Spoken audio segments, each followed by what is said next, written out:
Hi everybody, welcome to another weekly update. Today's Sunday, September 5th, and it's the day before Labor Day, which hopefully everybody's going to have a great holiday tomorrow and do something fun. Because when you come back on Tuesday, it's going to be a track meet. A lot of exciting things going on.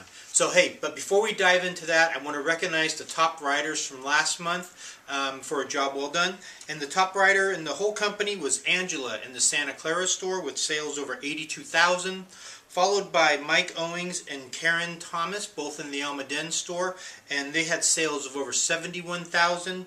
And then Donnie and Cupertino had sales over 60,000. So, hey, but remember, this is the last month that we're going to be having bonuses based on your written sales. Starting in October, you're going to be bonused or spiffed basically on your closed orders. Okay, so hopefully your store managers are going over those with you, and you'll kind of get used to it, if you will. But just to give you an example, basically for the month of September, these were the top people with the closed orders. It was Angela in Santa Clara with closed orders over 92,000, followed by Lisa and Rockland with over 71,000, and then it was Donnie in Cupertino with closed orders over 60,000, followed by Bill Sprigassi out of the Pleasanton store with closed orders of over 57,000. So kind of give you an idea, again, the more you write the previous month, the bigger your closed orders are going to be the following month. So, so keep up the good work, everyone,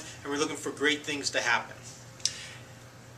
I'm sure, as you're aware, I'm sure by now a lot of you have heard the new radio commercial, I should say, and haven't seen the new retail signs coming out, have heard about the low price guarantee and all kinds of these seems like extreme changes or a lot of different things all happening at one time. So basically, let me give you a little background of what our thought processes was, why we're implementing these changes, and kind of go through the whole thing. So just to give you an idea, this is going to be an extra long video this week. It'll be in 2 segments, almost 20 minutes. So let me start at the beginning. Basically, a couple months ago, we were looking at our sales and trying to figure out how we can do more business, and kind of looking at what we do well and what we do not so well, looking at our demographic, the customers that buy from us, why people buy, why people don't buy, shopping trends, what's important to the consumer today, all those kind of things. So we did some research on our own, contacted some of our past customers who purchased from us, talked to customers who didn't buy from us to find out why not. Did some informal polls. Matter of fact, Donald was out at Oak Ridge Mall for a day just talking to people in generality and trying to figure out some different buying habits. We also had the pleasure of talking with a number of different ad agencies or advertising agencies, which we did hire one to help us, Clark Advertising out of Sacramento. But as we met with the 3 or 4 different advertising companies, we asked them to pick their brain a lot.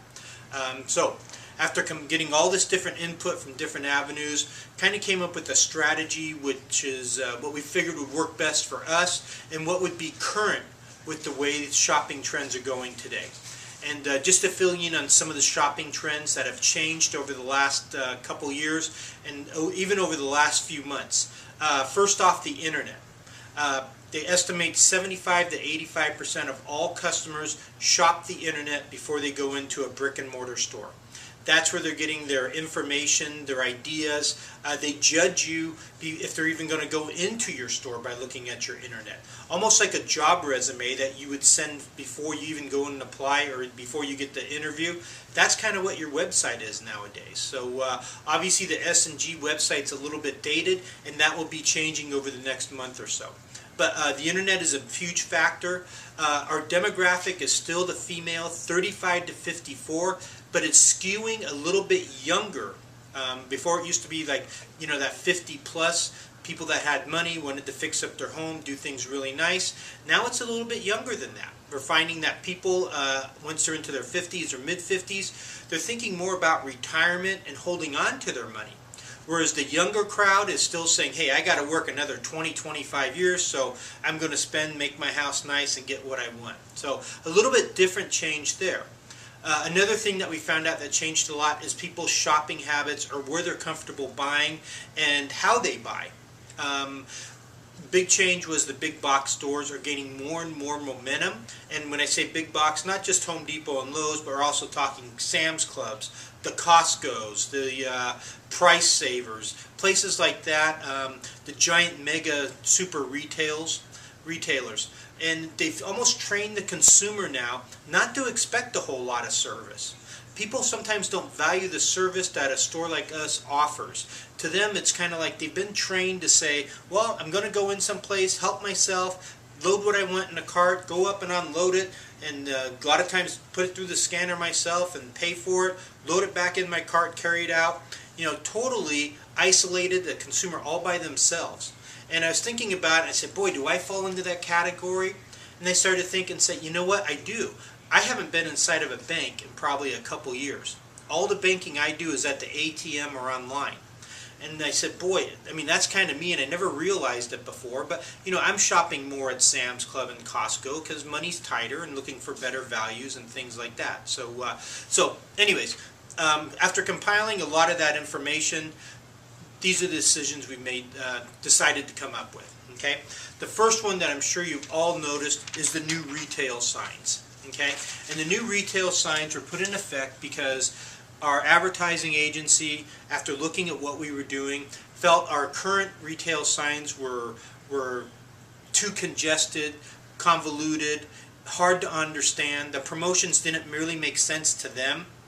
Obviously, they made sense to us. We're in the industry, so when we had the dream deals or the instant rebate, and we said, hey, spend $10,000, we're going to give you $2,000 off. They said the average consumer, that really doesn't ring with them. It doesn't make any sense to them. They said you got to remember the average consumer doesn't work in retail. They're not educated to the ways of retail stores, and candidly, they're not overly intelligent. So you need to make things really, really simple. Kind of the old KISS method where they say keep it simple, stupid.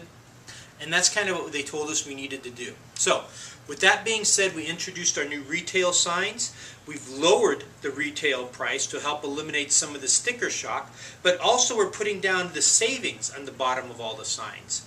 Okay? So, again, it says very plain and straightforward that it's the no tax sale, the lower retail signs, and then along with the tax savings. Okay, so kind of very self-explanatory to the consumer. Again, we'd like for you to point out that not only is the carpet $306, but you're going to save 9, almost 10% off with the no tax sale.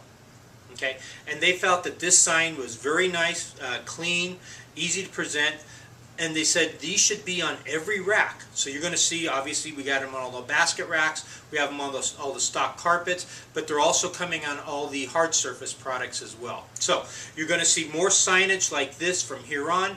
You really won't see the dream deals with kind of an obscure, you spend this much, you're going to save this much. It's all going to be right in the sign. You buy it, you're going to pay this much, and here's your discount. Okay, very simple, straightforward, in their face. Now, a couple things we're hoping to get out of this.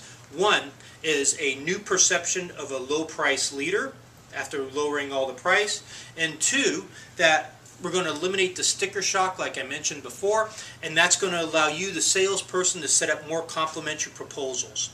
Okay, currently we have about 100 people come in, we get 50 estimates out of 100. Half the people come in, we set up half with estimates, and then 30 of those 50 end up buying. So our closure rate's about 60% on the estimates that we do, which is good, but our thing is we need to set up more estimates. Okay, now with the lower retail pricing that's right out there in front, we're hoping to accomplish that. Okay, what else will that lower pricing do? It's going to take some of the negotiating out of our hands, or out of the salesperson's hands. We felt that that was our least effective thing. We were great at helping customers, finding products, directing them in ways, but we weren't really good at negotiating. Okay, so we've shrunk down the difference between A, B, C, D pricing. You are more than welcome to go to the C pricing at any time. We encourage you to get the sale, but realize that there's a smaller thing because we've lowered the retail pricing. Okay, hey, I'm going to take a quick break and then we're going to step into segment number 2. Thanks.